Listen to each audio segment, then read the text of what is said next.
Hello, everybody. Good afternoon. Thank you so much for coming out today. Can everyone hear me okay? Can everyone hear me okay? In the back, yes? All right, excellent, excellent. Well, I'd like to reintroduce Donald Accetta, who was here a few months ago as a representative for the Ombudsman program. You might remember him from that. Today, he is here as a physician.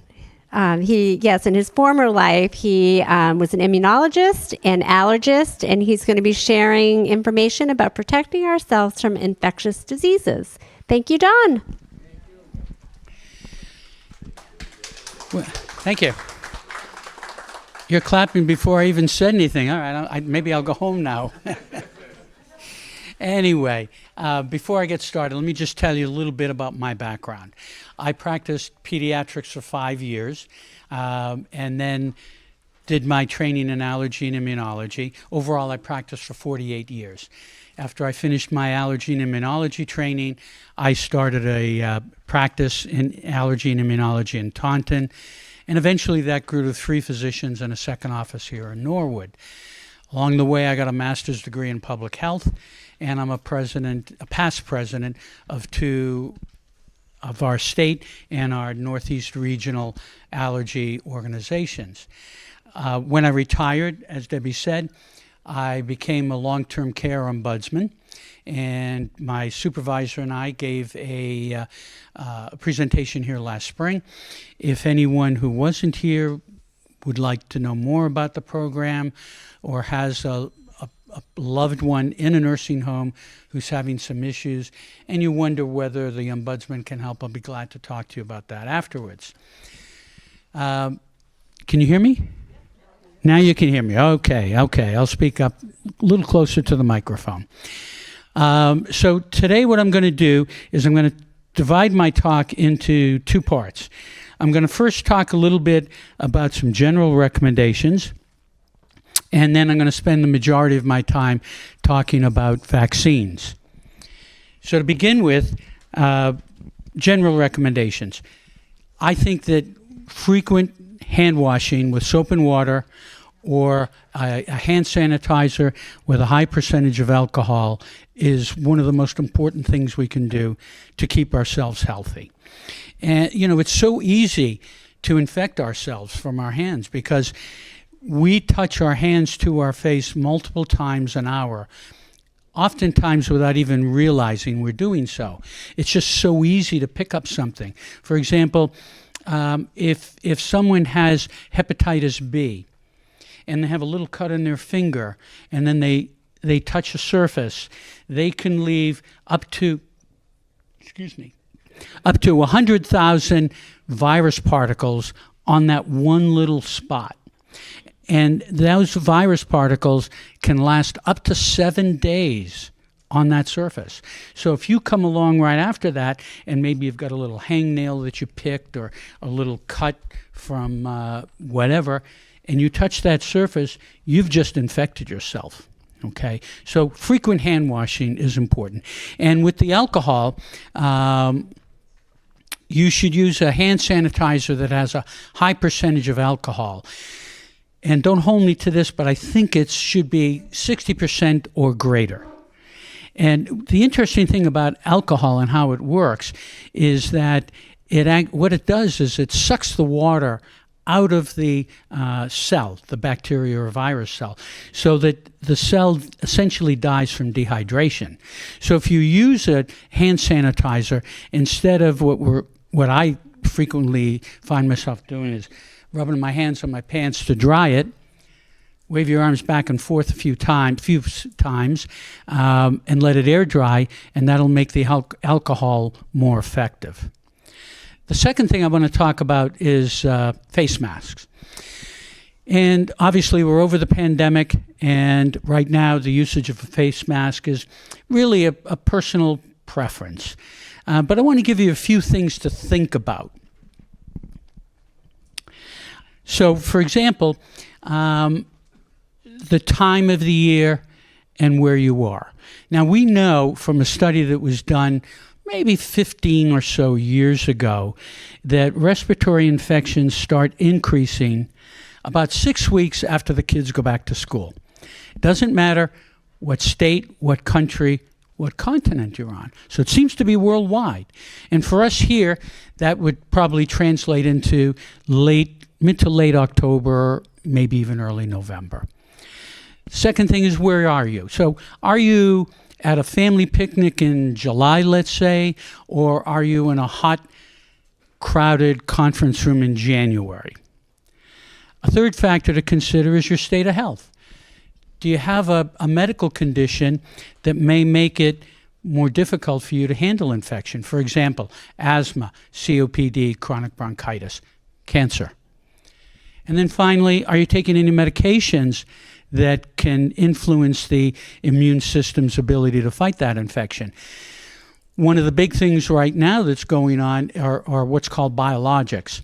And they're being used to treat a variety of illnesses such as asthma, eczema, rheumatoid arthritis, ulcerative colitis, just to name a few of these things. And one of the ways you can tell you're getting treated with an immunologic, it can be, by the way, some of them are pills, some of them are injections, is if the last 3 letters of the generic name of the drug end in MAB, and that stands for monoclonal antibody.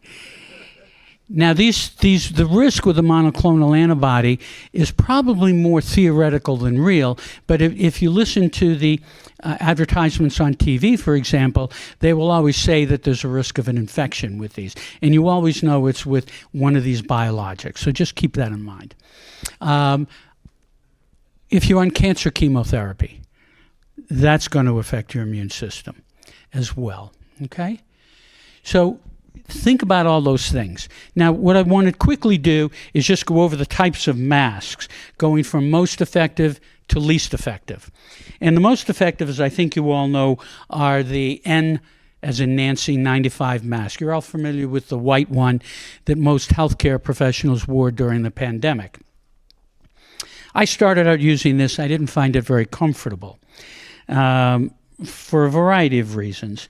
And so as Debbie said, I'm a long-term care ombudsman as well, and this past winter we had a lot of COVID and influenza in January, February, and March, so I wore an N95 mask, and you can get these things online. I like this one because, let me just show you, when I put it on, and then I take it off, and I can fold it up and put it in my folder that I carry with me, whereas with this one, you can't fold it, because if you do, you may break the barrier protection and destroy the effectiveness. I want to show you one other one that you've probably never seen.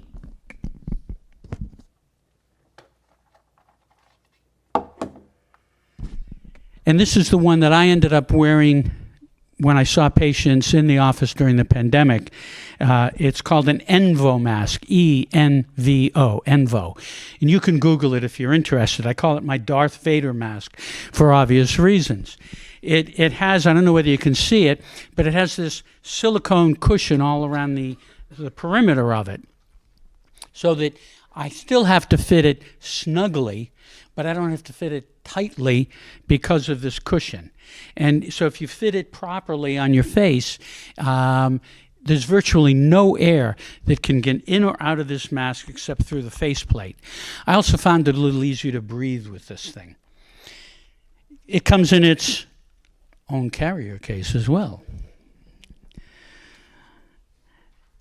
Next, in terms of effectiveness, would be the KN95 mask. And there are all sorts of these out in the market. And this is the one that I use. You know, you can buy a box of these for a few dollars.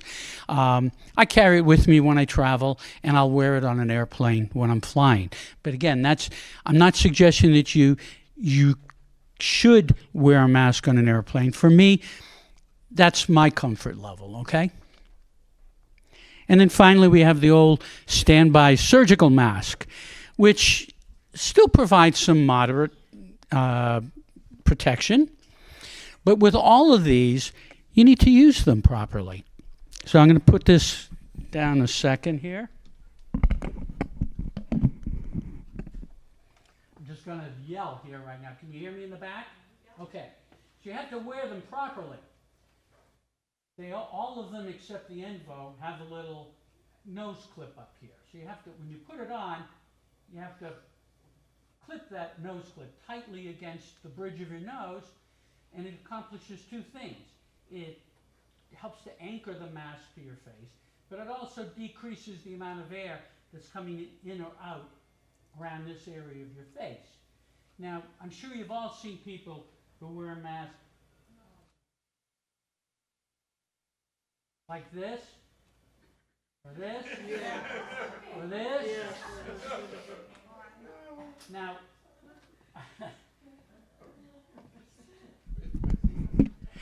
unless you think that these masks have some magical qualities that scare the hell out of a virus, if you're going to wear a mask that way, don't bother.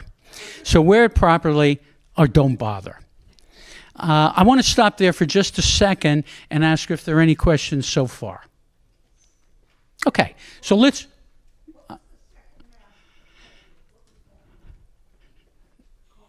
You're talking about this one? I couldn't tell you the name of it. But I'll have it up here if you want to take a look at it afterwards. Yes? I have one like that, and I would say if you wear glasses, it's about the best Wait a minute. one. Wait a minute. Oh, I'm sorry. That one that you're holding in your hand, I think is the best one if you have glasses, not to get them fogged up, because you can really seal it. I found this a little more comfortable to wear than this one. Okay? Any other questions so far? Yes? Well, we're recording this, so we want your questions. Yes, I wanted to ask you, how can you protect yourself if you're eating at a restaurant and waitresses, they bring stuff over and they touch stuff? Is there anything you can do? What can I tell you? That's life. I mean, look, as I told patients, life is full of risk. And it's a matter of how you handle that risk and what your personal risk tolerance is. So we each have to decide that for ourselves, okay? Some people, as I'm sure you've all seen, they wear a mask almost all the time when they're in public. And that's what keeps them comfortable, okay? They're handling their risk. Okay? Any other questions so far? Okay, so we're going to move on to vaccines. Now, I'm going to, as I said in the description for today's presentation, it's going to be based primarily on good science. I am from time to time going to be sharing my own opinions. But it should be pretty clear to you when I'm talking fact versus opinion. So where do you go, first of all, for some good information? Good, high-quality scientific information that's reliable. And unfortunately, that's becoming difficult in this country right now. I've always, in the past, recommended the CDC website, cdc.gov, cdc.gov. It still has a lot of good information on it. But there's a lot happening in the last 6 months that I think you're aware of. Recommendations are being changed.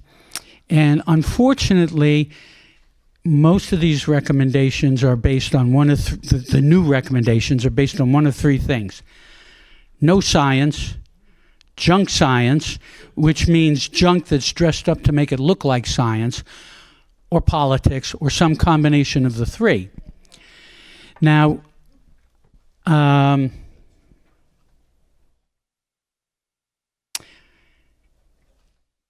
forgot where I was. But I still think that it's worth a visit to the site, because most of the information that's still on the CDC website is accurate. the changes so far have been made primarily in vaccines and not for people our age. The changes have been made in terms of children and adults under the age of 65. So if you find something on the website there that doesn't quite pass your smell test, you got to look elsewhere for confirmation of that. Now, I've also done something that I've never done before and given a presentation to either a lay group or a professional group, and that is that I've put down a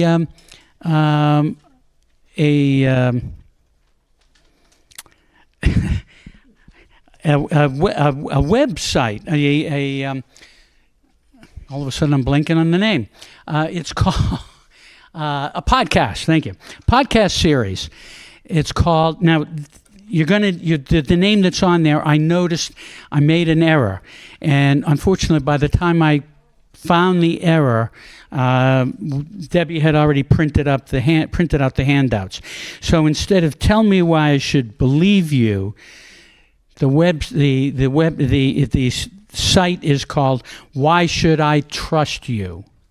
Why Should I Trust You? Okay, and it's an ongoing series right now that I'm listening to, and it's fabulous. It brings together, on the one hand, a group of vaccine immunologists, and on the other hand, a group of people from the Make America Healthy Again movement, MAHA. And it's not a debate. It's a very respectful discussion among these people. And I got to tell you, I've learned a lot. I've learned some things from the vaccine specialists that I've actually incorporated into today's presentation. And I heard what the MAHA people were saying. And while I don't agree with much of most of their opinions, I have a better understanding of why they hold some of those opinions. And I think that that's the first step in trying to bring us back toward the middle so that everything is not right, left, red, white, red, blue, etc. We need to get back to the middle, and the first step is hearing and listening to what other people are saying. Fabulous presentation there, so highly recommended. Before I get into the actual vaccines, I want to talk about a few things. First of all, your first science lesson about how the immune system works. And I think this is important because if you have a basic understanding of the immune system, you'll have a better appreciation for why certain vaccine recommendations are made. When you are exposed to a bacteria or a virus that's brand new to your body, eventually your immune system will recognize this bacteria or virus as being dangerous and will mount an immune response, initially consisting of an increase in white blood cells, and then a couple of weeks later, an increase in antibodies directed at that bacteria or virus. And when the immune system no longer detects any more viable bacteria or virus, it stops that immune response. But what it does is it leaves behind certain cells that retain a memory of that infection. And they're called, not surprisingly, memory cells. And these memory cells continue to circulate for months or years in your bloodstream. Now, and so that when you're exposed at a later date to the same or similar bacteria or virus, these memory cells quickly recognize this infection and they quickly mount the immune response. So they really kick it into high gear. So instead of antibodies taking 2 weeks, it's a few days before those antibodies start circulating. The problem with that is that these memory cells, just like our memory as we get older, we just don't remember things as quickly. Sometimes we even forget. And the same is true for the memory cells. So one of the purposes of a vaccine booster is to remind these memory cells of their job. The second thing I want to talk about is what's in a vaccine.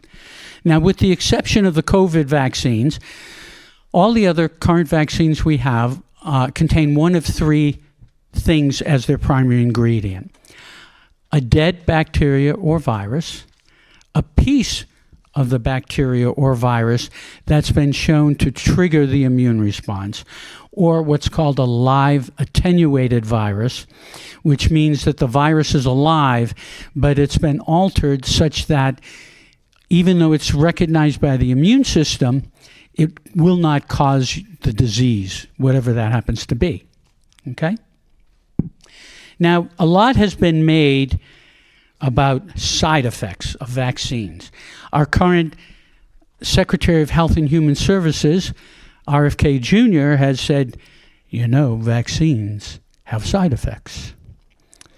Well, I practiced medicine for 48 years, and as far as I know, there is no medical intervention of any kind that doesn't have side effects. And that includes things that we take almost for granted: having your blood drawn, getting a chest x-ray. There's always potential side effects. The issue is not side effects, but it's a risk-benefit analysis. If the benefit is far greater than the risk, then you do that intervention.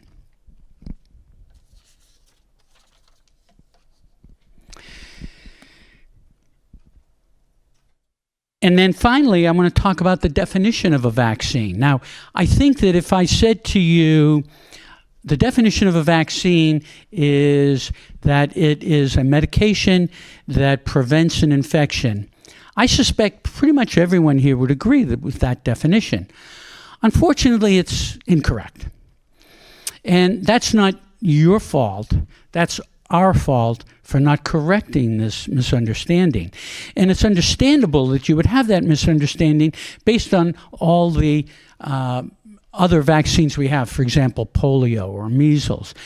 We all know that if you've had those vaccines or had the disease, and in the case of the vaccines, you've completed the series, you're good pretty much for life. Okay? But we also know that with vaccines like influenza and COVID-19, that if you get the vaccine, you may still get the disease, but it just may not be as serious for you as if you didn't have the vaccine. And the reason for that, one of the reasons for that, has to do with what's called the incubation period. That's the time between when you're infected and when you actually have symptoms of the disease. So for measles, for example, and I'm going to use measles as an example several times throughout this. With measles, the incubation period is anywhere from 7 to 21 days.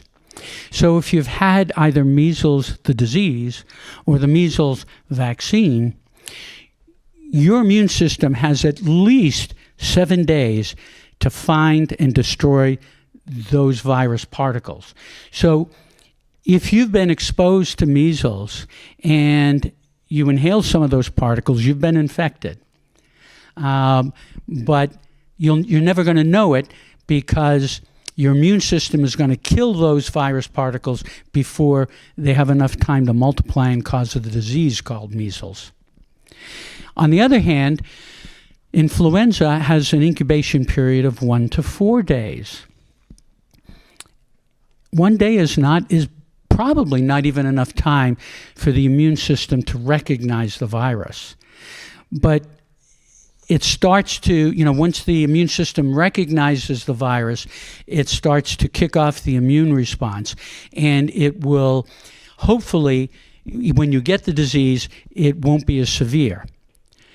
So I think that a more accurate definition of a vaccine would be the following. A vaccine is a medication that excites the immune system, the immune response, and either prevents or modifies the severity of a disease. So if you use that as your definition, you can see that the COVID vaccine and the flu vaccine actually do work, because if you get them, generally your disease will be less severe than if you didn't have them. I want to stop there just for a minute and make sure everyone is still with me. Any questions on the science part of this? Yes. She'll give you the. How much time between both shots? If you wanted to get both shots, how much time should you give it? I mean, to have 2 shots in one day, to me, is a little too much. But You're talking about the flu and COVID? yes. It doesn't matter. I mean, I will tell you that when I get this year's flu and COVID shots, I'm going to get them at the same time. I'm going to put one in one arm, one in the other arm. Because it's been shown that, sorry, that's me. Let me just turn this off.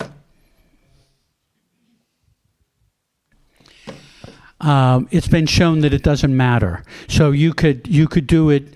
You could do one this week, and you could do the other one tomorrow, next week, next month. It won't matter. Okay? Any other questions? Yes. Hold on a second.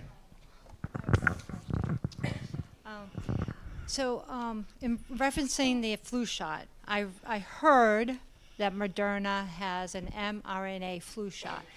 Are the current availability of the flu shots now, are they the mRNA like the COVID shot, or just a standard, like you said, dead or alive, or? It's as far as I know, the mRNA. So the question was, does Moderna have an mRNA flu vaccine?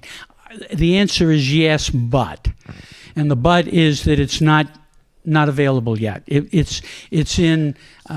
I think in this current climate, it's unlikely to get approved. Okay, but we're going to talk more about mRNA later on. But right now, you cannot get, as far as I know, you can't get the only mRNA vaccine you can get is for the COVID-19. Okay. Any other questions? Okay. So let's talk about vaccines, starting with Tdap.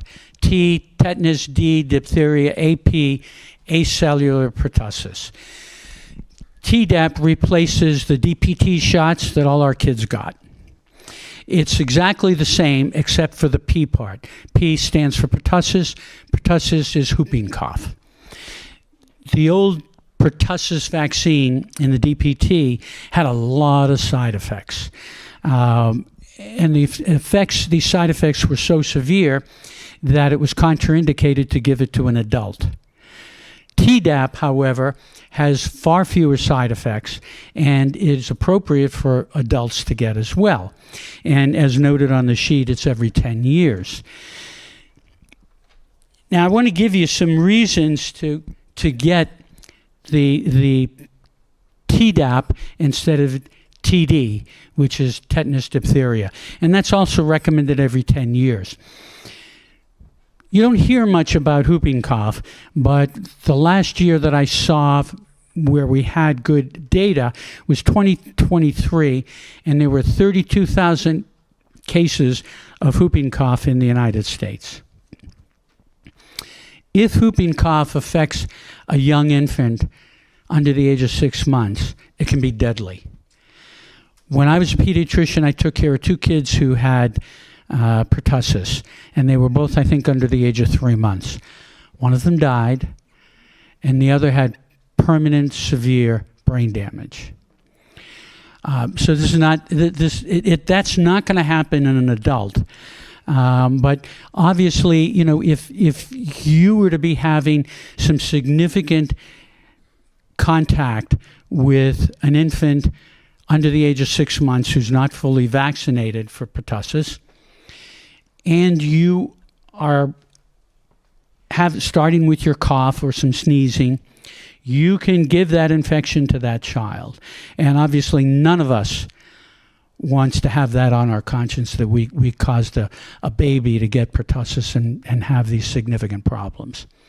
Now, there's also reasons for us as adults to get it, because although pertussis won't kill you, it's a very unpleasant disease. First of all, this cough. The cough is so intense that people can fracture ribs because of it. And that anyone who's ever had a bruised or fractured rib will tell you that this is extremely painful. The other thing is that the coughing spasms can continue for up to a couple of minutes.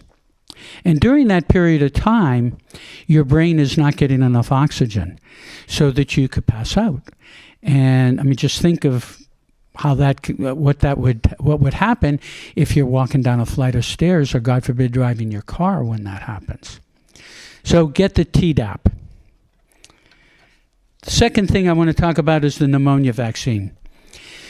This has been around for, 20, 25 years. It protects against a variety of strains of a bacteria called Streptococcus pneumoniae. The initial one came out protected against 13 strains. By the time I was eligible because of my age, to get the vaccine, there was a 15 strain, which is what I got. And then I would say probably around 10 or 11 years ago, there was a 20 strain available, which I received. And within the last year or two, there's a 21 strain available. Now, the recommendations are that if you've had the 13 or 15 strain, you should get either the 20 or 21 strain. It's a one dose only. I'm not aware of any recommendation that if you've had the 20 strain, that you should go ahead and get the 21 strain. And even if good science does come out about that, I suspect that given what's going on at the CDC right now, they would not recommend it. Yes. Hold on. I don't mean to interrupt at this point, but my primary physician, and I'm old enough to have whatever strain I need, but I've had the 20 just recently. You had the 20 strain? Yes, and that was, for this year and this. But I did understand from my doctor that apparently the 21 strain, it's still like touch and go, iffy. And I understand that it's not available, or that the characteristics of what it can do, apparently, and I could have it wrong, that's why I'm asking you, the pharmaceutical companies, I guess it's going to cost more and might not be that available. I can't answer that specifically. I will tell you that with all medications, they get a patent on a medication, and the patent will last for a certain number of years. So what'll happen, for example, with most traditional medicines, let's say there's a medicine that's came out and you take it twice a day. Now they're getting toward the expiration of the patent, so they come out with a once a day dose of the same medication. Now the patent starts from that time on, because once it goes generic, they're not going to make much money off of it. So that's about all I can say. I've gotten the 20. I got the 15 and then the 20 when it became available, and I have no intention at this point of getting the 21 strain. So I think if you've had the 20 strain, you're in pretty good shape. Okay? Any question on that? All right, good. We'll move on. Shingles. Shingles is caused by the same virus that causes chickenpox. And after a person has had chickenpox, some of the virus hibernates and hides inside nerve cells. And many years later, particularly as we get older and our immune system just doesn't work as well as it did when we were younger, the virus can reactivate itself, and it'll cause the same kind of rash as with chickenpox, but it's not generalized like chickenpox. It'll go it'll only appear along the pathway of that particular nerve. So, for example, I've seen it in a crescent shape like this, and it never crosses the midline. So it's only going to be the right or the left side. So I've seen it here, I've seen it in the back, and I've also seen it over the scalp coming down into the forehead. Now, that one is of particular concern because if it extends down into your eye, you can lose your vision in that eye. So that's obviously a major concern. Now, side effects from this are primarily the pain. Has anyone here had shingles? Okay, so who wants to tell me about the pain? It's awful. Yes. Well, this pain is awful. It's intense, and it's unrelenting, and it can last days, weeks, months, years, even after the rash clears up. The pain is so intense that people have been known to commit suicide because of it. So there's nothing that can relieve that pain. Okay? So now the first shingles vaccine was called, I believe, Zostavax. And that's been replaced by a newer one called Shingrix.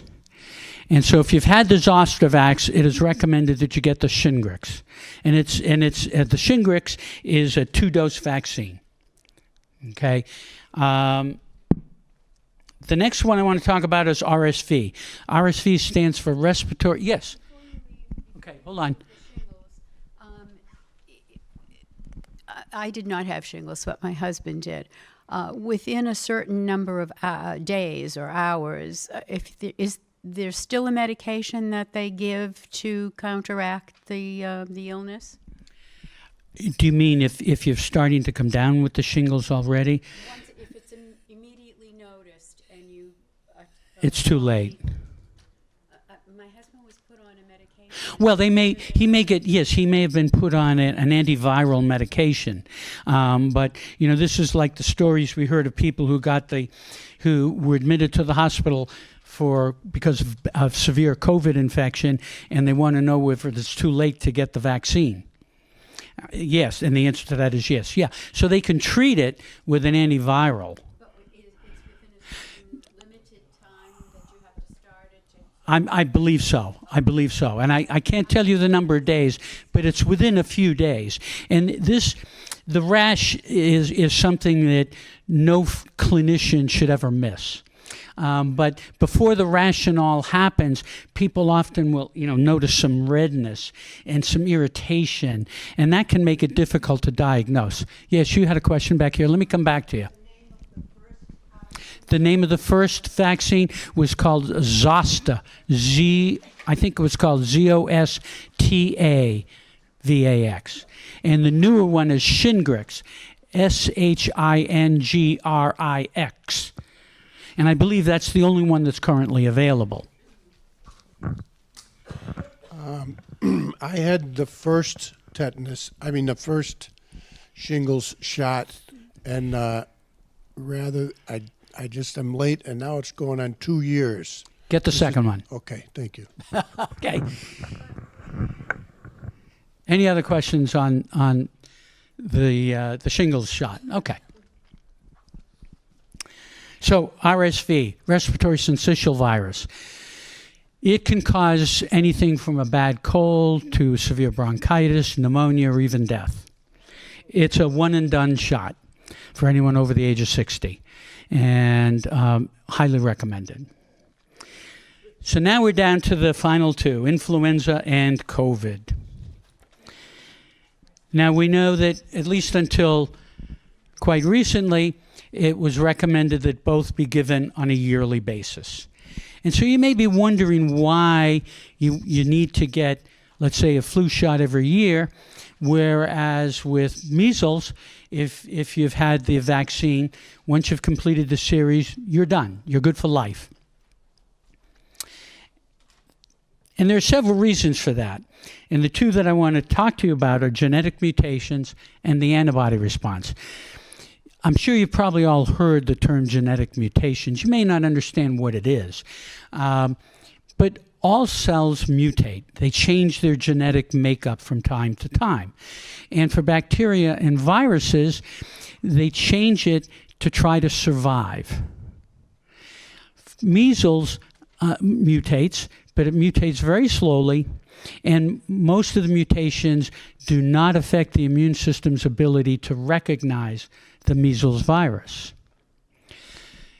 Influenza and COVID, however, mutate more frequently. And as we all remember from the when the COVID vaccines came out, you got a shot, and then they're saying 3, 4, 6 months later, new strain, got to get another one.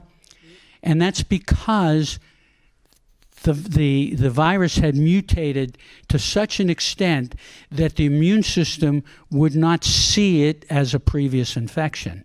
So it would be like you'd never had it before. The second reason is the antibody response.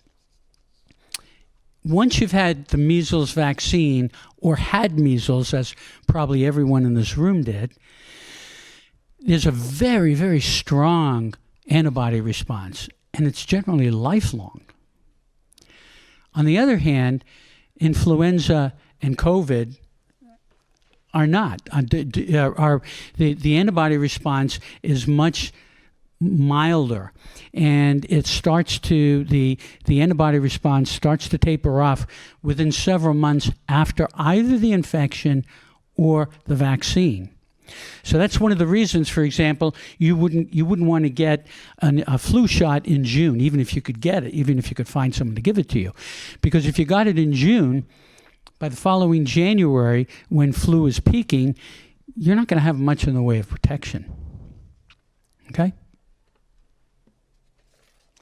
Now, for many years, it was felt that the flu shot was contraindicated in anyone who had an egg allergy, because the vaccine is grown on chicken egg embryo.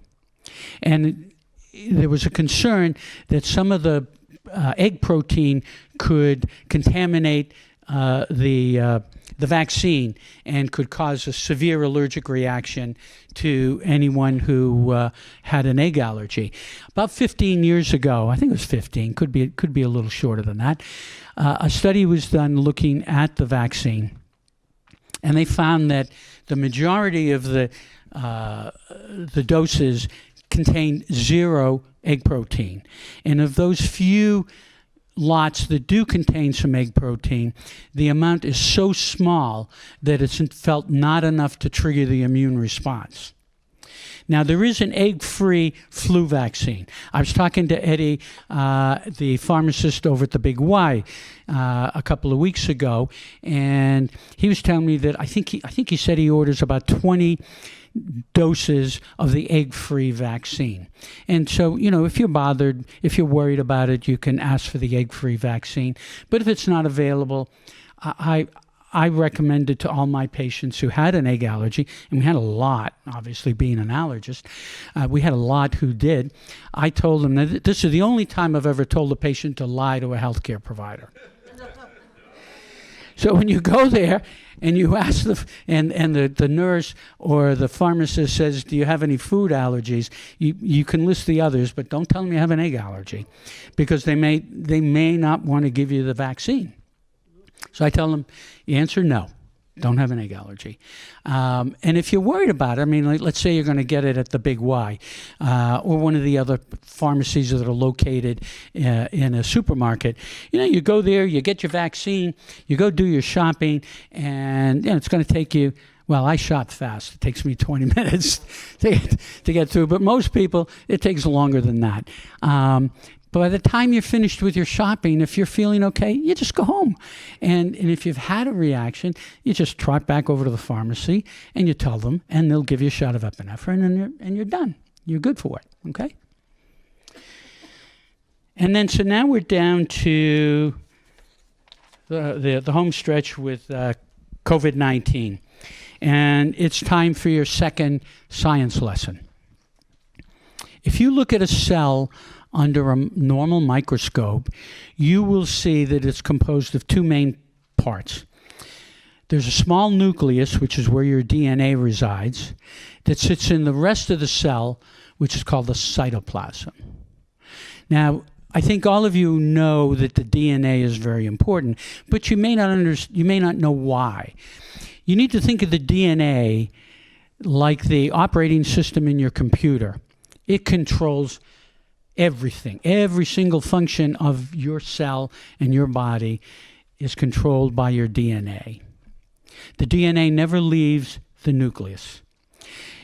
One of the ways it exerts its control over a cell is by manufacturing smaller molecules called RNA. And after it manufactures the RNA leaves the nucleus through a one-way valve, so it cannot get back into the cell. One of the, and I mention this because one of the concerns that was raised about the mRNA vaccine was that it might alter your DNA. It cannot, just cannot. It scientifically is impossible. Okay? One of the types of RNAs that the DNA makes contains the code or message for another molecule, such as an antibody. And this is called messenger RNA, or mRNA for short. The mRNA, once it's created by the DNA, it leaves the cell and leaves the nucleus and enters the cytoplasm. And the mRNA, along with other components of the cell, will create whatever the molecule is that the mRNA was supposed to create. Okay, it doesn't do it alone. It requires help from other substances to do that. And once that new molecule is made, such as an antibody, the antibody leaves the cell and performs its function. Okay? Now, I'm sure you probably all remember seeing pictures of the COVID virus. It's round and has spikes all around it. It's in a member of a family called coronaviruses. Corona means a crown because it looks like a crown.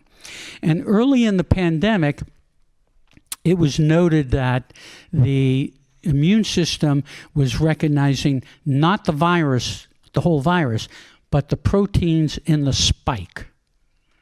So what the mRNA vaccine does is it contains the code for the spike protein. It gets into the cell, and along with other components, will create a small amount of spike protein, which then leaves the cell, at which time this spike protein is recognized by the immune system, creating an antibody response, which is what you're looking for. Okay? I hope I didn't lose anyone on that. Everyone with me still? All right, and everyone's still awake? Good. All right, so that's the way the mRNA vaccine works. Now, I do want to address a few of the other concerns that people have raised about this.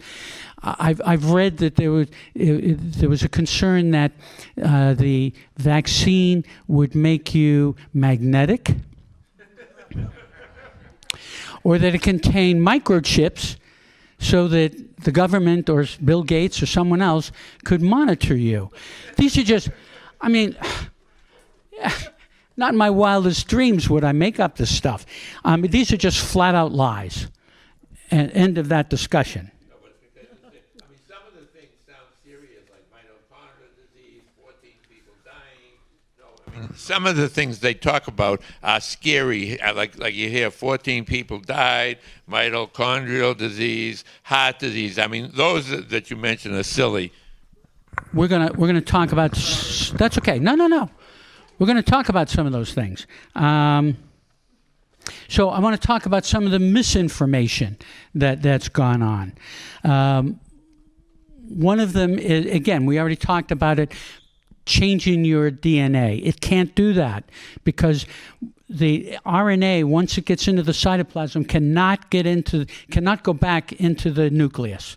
So it cannot change your DNA, period. Now, some of the concerns were, and it's understandable. The two major ones were that it was created too quickly and wasn't tested enough. Now, let me address the testing first. It was tested in 70,000 people before it was released. That's more than any other vaccine ever has been tested. In terms of it being done quickly, there's some truth in that. I mean, just think of the name that President Trump gave to the $20 billion that he allocated for vaccine development. It was called Operation Warp Speed. Now, you can't go faster than warp speed. But the people who raise these concerns are implying that, scientists woke up one morning and said, I wonder if it'd be a good idea to make a vaccine from mRNA. But there's a history here. RNA was discovered in the 1960s. By the 1980s, they could make it in a laboratory. By the late 1990s, vaccine specialists realized that if they could ever figure out how this stuff worked and how to get it into the cell without it being destroyed by the immune system, that this would likely form the basis of all future vaccines. So this technology has been around for a long time. Fast forward to 2020, the Nobel Prize in Chemistry was awarded to two scientists for work that they published in 2012, which meant that they had to complete this work in either 2010, 2011. So by 2020, this research was already 10 years old. And what they did, these two researchers, they developed, I don't remember whether they discovered a molecule called CRISPR or figured out how it worked. But in any case, that was a major stumbling block until they figured out the CRISPR part of it. In 2020, during the pandemic, these two scientists decided to work together again. And I'm only mentioning them in particular because I think it's a fascinating story. They're both women, by the way. When they worked in 2012, they were both at a lab in Berkeley, California. By 2020, one of the women was now head of the lab in Berkeley, and the other woman, who was French, was in charge of a lab in Western Europe. I believe it was Austria. And they decided to work together again. And so what would happen was the group in Berkeley would work all day. At the end of their day, they would send all their data by email to the group in Europe, so that when they arrived the next morning, they just picked up where the Berkeley group left off. They would do their work for the day and then ship their results back to Berkeley, and this went on 7 days a week. This was also a worldwide effort on the part of research scientists. So this was not a flash in the pan, a sudden discovery. It's like, building a house. You can't put a roof on the house until you build the first floor. Scientific discoveries generally are incremental, each one building on a previous discovery until you finally figure out the puzzle. And that's what happened here. Now, I think that I do want to go over the vaccine side effects. Now, if you look at the bottom of your sheet, most of the vaccine side effects listed under the first part of that, which are mild and frequent, are local pain, irritation, swelling, redness. That's the most common. Less common, but still quite frequent, would be more generalized symptoms such as fatigue, headache, aches and pains, and these things will last a couple of days. They're not an indication of an allergic reaction. They indicate that the immune system is really working overtime to do its job. Now, if you don't get those kind of responses, that doesn't mean the vaccine doesn't take. It's just that for some reason, some people will have a more exaggerated response to a vaccine. Now, there can be some serious side effects. And the two most common ones that are pretty much shared by all vaccines are anaphylaxis, which is a severe, potentially life-threatening allergic response, and a neurological disease called Guillain-Barré syndrome. And Guillain-Barré syndrome can be caused by vaccines, it can be caused by infections, and sometimes we don't even know what caused it. Now, there are a couple that are limited to the COVID vaccines. I think it's interesting that blood clots and the Guillain-Barré syndrome only occurred in the Johnson & Johnson vaccine, which took a more traditional approach toward a vaccine. Neither of those side effects have been known to occur with the mRNA vaccine. Now, it is true that the mRNA vaccines can cause some heart problems, myocarditis being one of the major ones. It's generally, however, the infection itself can cause myocarditis. And the myocarditis that's caused by the infection is generally far more severe than the myocarditis that's caused by the vaccine. The allergic reactions, interestingly, with COVID vaccines are rare, and for reasons which we don't understand. If you've had an allergic reaction to a dose of the COVID vaccine, people who have gone on to get the next dose, no reaction. Same manufacturer, same vaccine, no reaction. We just don't know.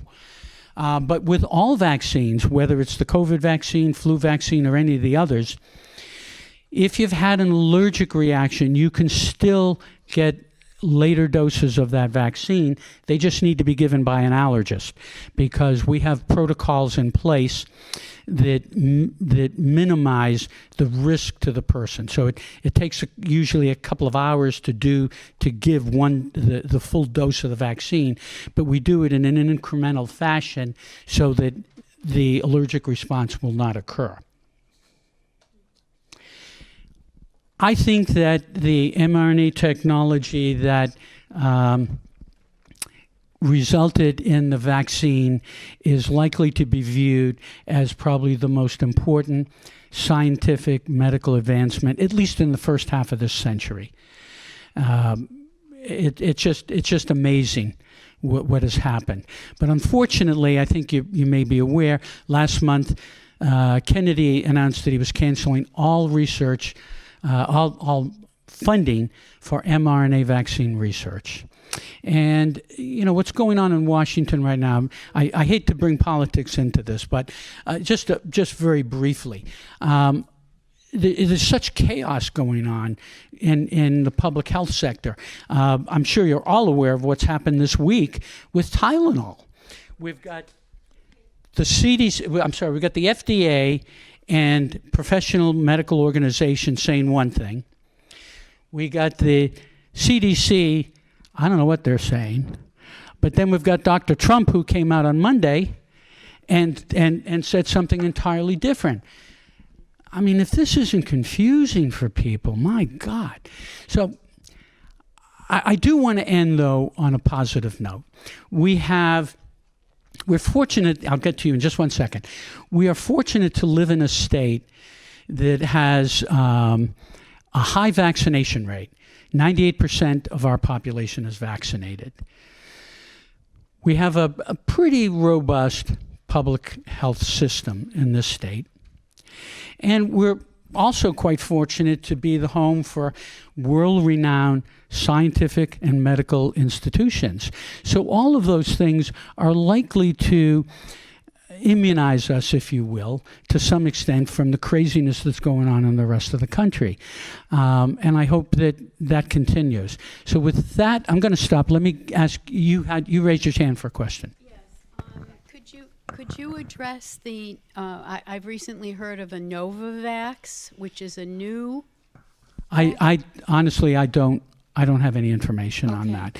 But again, I would say that I think one of the interesting things is that the Johnson & Johnson vaccine, which used a more traditional approach, had so many serious side effects that it was taken off the market. Okay? You took the J&J? Had no side. I didn't suffer from any side effects, thank you God. But because I was afraid of the mRNA. I will tell. I was asked this morning, just as an aside, got a call from a friend of mine and wanted to know my thoughts about the current mRNA vaccine, the COVID vaccine, and flu shots, and whether I'm going to get them. And I said, yes, I plan to get them both. I haven't gotten either one of them yet. I'm going to wait until probably the end of October, early November, because as I said earlier, the antibody response for both of these vaccines starts to decrease several months after you get it. So you get it too early, and for those of you who've already gotten your flu shot, don't worry about it. This is me personally speaking, okay? I get mine later because I want to have as much coverage January, February, March as I possibly can. Other questions people have?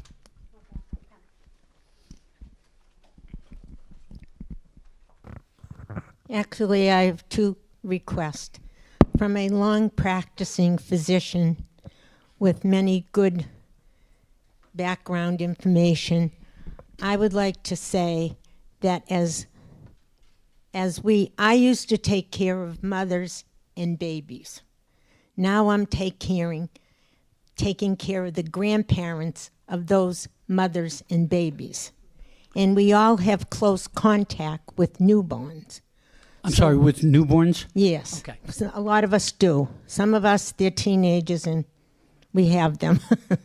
But anyway, I would like to, I ask you what you think about stretching out the amount of vaccines a new infant has to have. And I would add to that, if they're not going into daycare, and they are being taken care of by grandparents, what is the safety of them putting off some of if they could get their vaccinations in steps instead of having to go to the pediatrician and get 6 shots the same day? Yeah, so and that's a common concern that people have. You know, we're giving these infants and toddlers so many vaccines. Is there a reason to do it in this way? I think, again, for the pertussis particularly, I mean, look, a newborn is not likely to contract tetanus. They're not going to be handling rusty nails. Mm-hmm. But if they're going to come in contact with someone who is incubating pertussis, they could die. And so you need to get that primary, and again, I'm speaking from myself right now, okay? You need to get that series in as quickly as you can. For some of the others, yeah, maybe you can wait. I mean, in this podcast series that I mentioned, Why Should I Trust You? There was a whole session on, do we really need to give a kid a hepatitis vaccine at birth? And, and this was actually not with the MAHA people. There were just 2 vaccine specialists. And one, Paul Offit, who is a world-renowned vaccine specialist, he said, look, we don't know, prior to the hepatitis B vaccine, about, I think it was 18,000 children every year under the age of 10 were diagnosed with Hep B. And once you've been infected with Hep B, you can be treated, but you can't be cured of it. Of that 18,000, he said they were able to track about 9,000 got it from their mother at birth. The other 9,000, they don't know where they got it from. But as I said earlier in the presentation, they could have gotten it in many different ways. And Hep B vaccine is incredibly safe. So, when parents were saying, well, I want to give my kid a shot the first day of life. I understand that. Right. I understand that. But, I wonder if they would have the same concern if the hepatitis B vaccine was given orally or with a patch. I bet they wouldn't. Yeah. So I think that, we all have to do things. We all did things with our kids that they didn't like. I mean, one of the things that used to really irritate me as an allergist, I would see a child and would test him, he's allergic to everything in the world, and we've tried all the medicines and he's still miserable. And I say to the mother, well, next step, we got to put him on shots. And the mother would turn to the 4-year-old or 5-year-old and, honey, do you want shots? I mean, what normal 4-year-old is going to say, yes, Mom, I would love to get shots every week. I support everything you're saying, and I spent over 30 years in a newborn nursery, and I can't tell you how many hepatitis shots I gave to infants and had all the same concerns. Yeah. And then it wasn't even the hepatitis, it wasn't the vaccine, it was the damn stuff that the vaccine was preserved with. It was the preservative in the vaccine. So where do you go with that? And I just have one other thing to say, and then I'll shut up. There is a book that's a few years old, but on the downside, it's called White Coats with Black Hats. And it's the dark side of medicine. And it's all about pharmaceutical companies. I completely agree with that. I still work as a medical legal consultant, and I've participated in clinical trials for pharmaceuticals and worked for the pharmaceutical companies themselves. And I can tell you, I mean, I mentioned earlier, a twice-a-day medicine is nearing the end of its patent. So what do? They come up with a once-a-day medicine. They increase the price of it, and now they got another 7 years or so to maintain that patent. And as it gets close to being the expiration date, they start suing the pants off of any generic manufacturer that wants to come out with an alternative, the generic product. And that's obscene as far as I'm concerned. That is the dark side, yes. Yeah.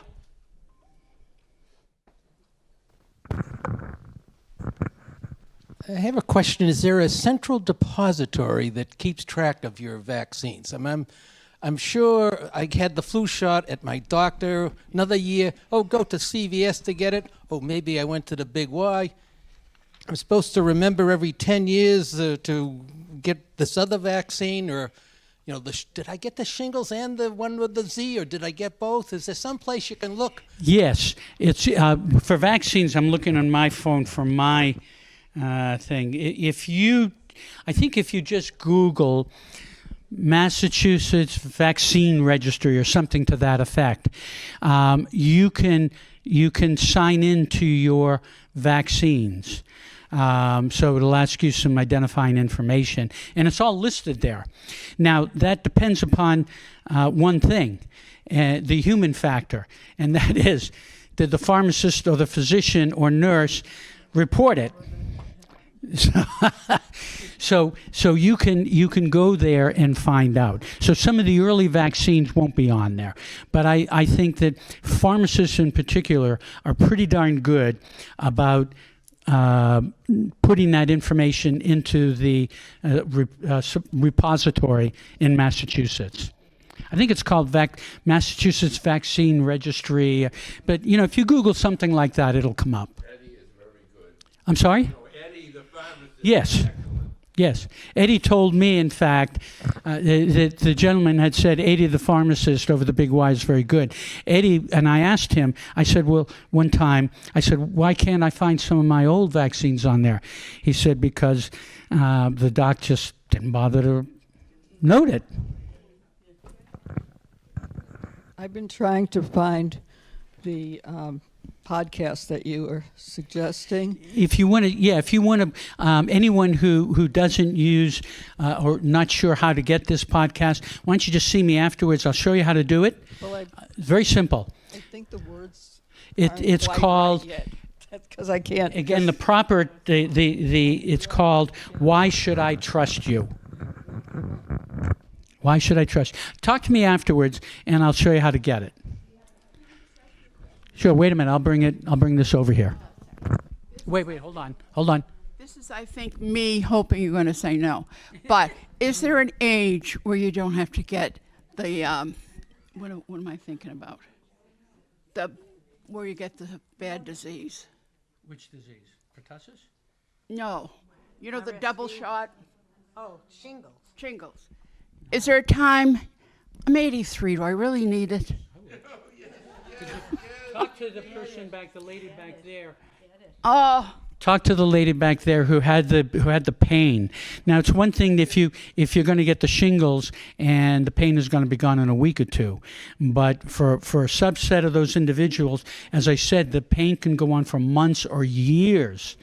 So it'll never kill you, but people have killed themselves because of it.